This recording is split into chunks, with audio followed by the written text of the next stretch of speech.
committee. Thank you, Mr. Chair and members. Privileged to be here for Senator Housley, who has some family fuel emergencies which she needs to be attending to, and we all understand that and think of her as she's going through some level of responsibility back home. The Senate File 281 is all about Centers for Independent Living. It's something that I think, generally speaking, many of us are aware of. Even I, as a city council member going back to Rochester days, was quite involved with Art Center in our area, in our city, and of course these exist across Minnesota. There's 8 such centers. The appropriation, at least, request under Senate File 281 is for $9 million for FY20 and another $9 for FY21 from the general funds to deed for, again, the Center of Independent Living program. And these funds are used to help Minnesotans with, I even hesitate to say it because when you hear the examples of individuals involved here, nonetheless, 4 centers of independent living dealing with disabilities, but they're really abilities because they're marvelous people who live and work independently as a result of their experience within the whole program of the Center for Independent Living. At least $1 million of these dollars each year would go to provide services for veterans, important, I think, to all of us as well. I would just refer you to, if you haven't looked at it, the insert sheet that you have there that talks a little bit more specifically about it and the request. And moreover, if you look at the second page, the program, I think, is proud to say that they have saved the state of Minnesota literally millions of dollars in Medicaid savings over the years as a result of our investment, the legislative investment over the years in and towards this program. So with that, Mr. Chair, I'm going to refer to Ms. Cara Ruff, and she's going to take it from there, and appreciate again the opportunity to be here today. Thank you, Senator Senja. Welcome to the committee, Ms. Ruff. Please state your name for the record and feel free to begin when you're ready. Thank you, Mr. Chair and members. I'm Cara Ruff, and I'm the Executive Director of Independent Lifestyles. It's the Center for Independent Living in the Central Minnesota region. I'm also the Legislative Liaison for the Minnesota Associations of Centers for Independent Living. We are ecstatic to be here today and ask for your full attention. We have brought with you, with me, a few friends that are filling your Senate chambers today who, with great peril due to Mother Nature, have made their way from all parts of Minnesota to be here today to demonstrate their support and the need for Senate File 281. To give you a little introduction, we'd like to share a brief video.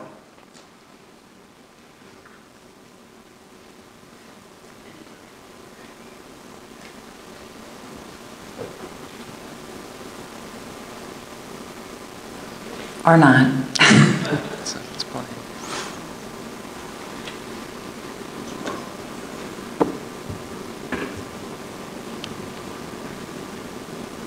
It says it's funny.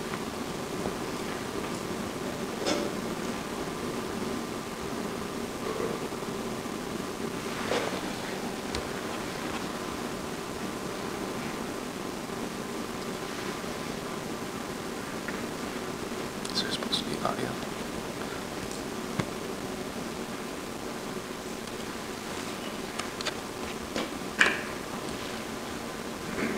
Can you all hear that all right? If you want to back it up, I'll read it. Okay. It's my voice on there anyway, so I'll just narrate it for you. How about that? 1 second.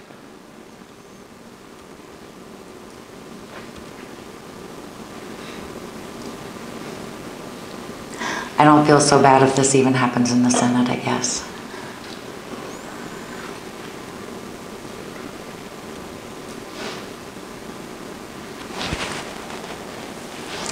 People with all disabilities in Minnesota need the help of the Minnesota legislature.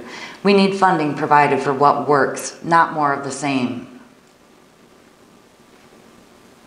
Centers for Independent Living, cost-effective and community-based, non-residential services and supports throughout Minnesota that assist people with disabilities in achieving the ability to live as independently as possible. For the past 30 years, Centers for Independent Living have been direly underfunded. Yet each year, CILs save the state of Minnesota millions in state Medicaid dollars and serve thousands with disabilities. We serve every type of disability and all ages from birth to death. Our services are consumer controlled and allow people with disabilities to live with dignity and choice. Human Services are finally catching up and focusing on Olmsted and person-centered initiatives, trying to figure out how to get people with disabilities to live as independently as possible. CILs have been here and doing that all along.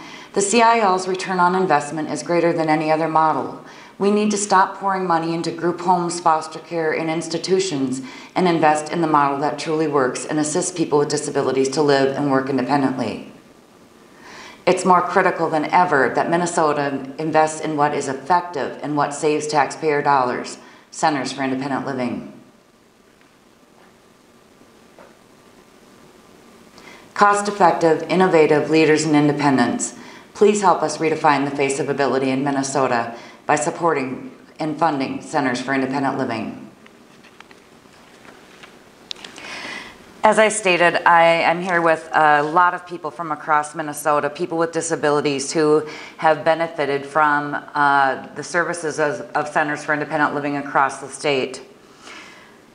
Unfortunately, for the past 3 decades, 8 Centers for Independent Living in Minnesota have been expected to provide services to people of all disabilities and all ages throughout Minnesota with between $1 to $3 million. That's for 8 organizations to share that cover the entire state of Minnesota. We've been now given a 5th mandated service to provide, also without additional funding. Not just one type of disability, but all. We serve physical, cognitive, mental, emotional, chemical, sensory, any type of disability from birth to death, which then eliminates the many independent services that one has to go from one to the next. An independent study conducted 2 years ago showed that we need $18.2 million, as is referenced in your handout, to adequately accomplish this and cover the state. Senate File 281 requests $9 million funding added to our base, which includes $1 million specifically targeted to serve veterans with disabilities. We know that you have many issues before you and many tough decisions to make. We ask that you give this issue the justice and consideration that is long overdue on behalf of over 500,000 people with disabilities in the state of Minnesota. Just a few staggering statistics. People with disabilities constitute the nation's largest minority group and the only group any one of us can join at any time. Between 11 and 15% of Minnesotans have a disability and 24% of veterans have a disability. 47% of people with a disability live below the poverty line. 47%. 44% of people with disabilities say they're not being allowed to live independently against their own choice. 2/3 of people actively avoid people with disabilities because they are still uncomfortable and don't know how to act. We urge you to give this the attention that it deserves. Historically, we have further segregated and marginalized people with disabilities with sub-minimum wage employment, group homes, institutions, and other indignities against their will.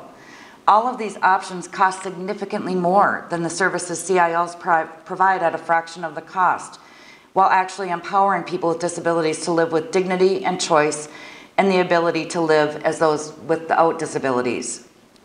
Centers for Independent Living are unlike any other model.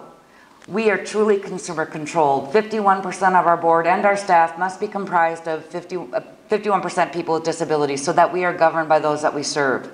Each region is specifically meeting the needs of those regions. And we provide services and supports in all areas of an individual's life. Just in the past year, as indicated on our handout, between the numbers of individuals we relocated out of nursing homes and institutions and the almost 2,000 for whom we prevented the necessity, and the total of over 7,000 individuals we served, we collectively saved the state of Minnesota around $20 million. Unfortunately, there are still thousands of individuals across the state desperately waiting for these services. With more funding, we anticipate saving around $100 million in Medicaid dollars. We want to be clear, we're not here to ask for a handout. We're asking the legislature to fund what clearly is cost-effective, produces real results, and look at the facts.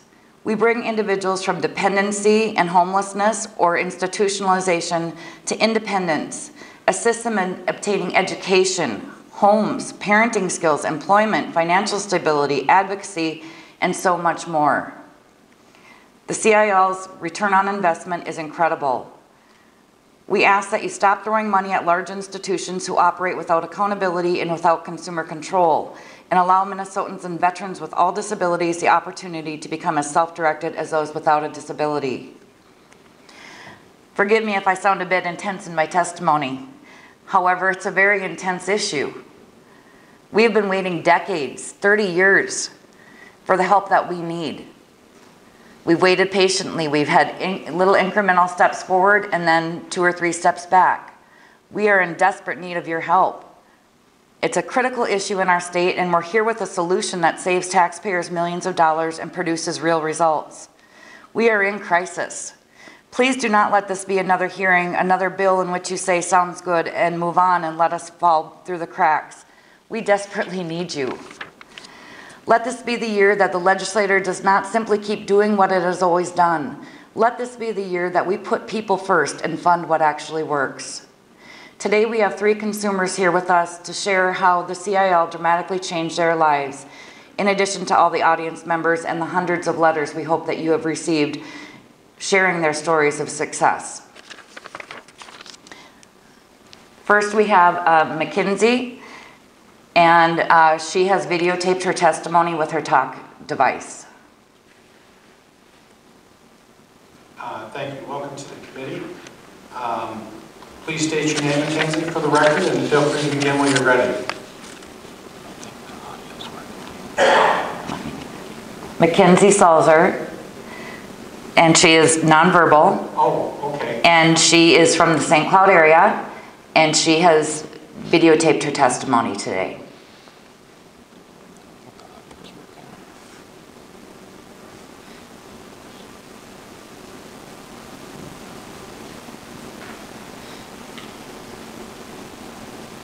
Don't have audio. Wow, she went through a tremendous effort to get that going. She did ask me to summarize it for her though. Mackenzie is a great example. She has worked with our Center for Independent Living for approximately 12 years. And she has really, truly changed her life through our services. Mackenzie shared that she has worked with us for 12 years on her goals with her independent living skills worker. And when she began, she was not sure if she would ever live independently or attend school. Most people had told her throughout her life that that wouldn't be a possibility. Because of her hard work and commitment, and with the help of her Center for Independent Living, she has accomplished living independently and learning all the skills she needs to make it possible. She's explored and secured resources and options to get an advanced degree. She's about to graduate, and she has a B average. She obtained rehab services. She got a driver's assessment and is very close to having her license. She increased her social isolation and is very involved in her community. She developed advocacy skills and became a self-advocate. She enhanced technology and computer skills, and she developed financial management skills and has paid off all her debt and is saving to go on a vacation very soon. By successfully working with her CIL, Mackenzie has completely transformed her life. She wants each of you to know that CILs work. They change people's lives. They help those who no one expects to be successful to accomplish their dreams and to be an equal member of society. Thank you. I'm glad you're here today.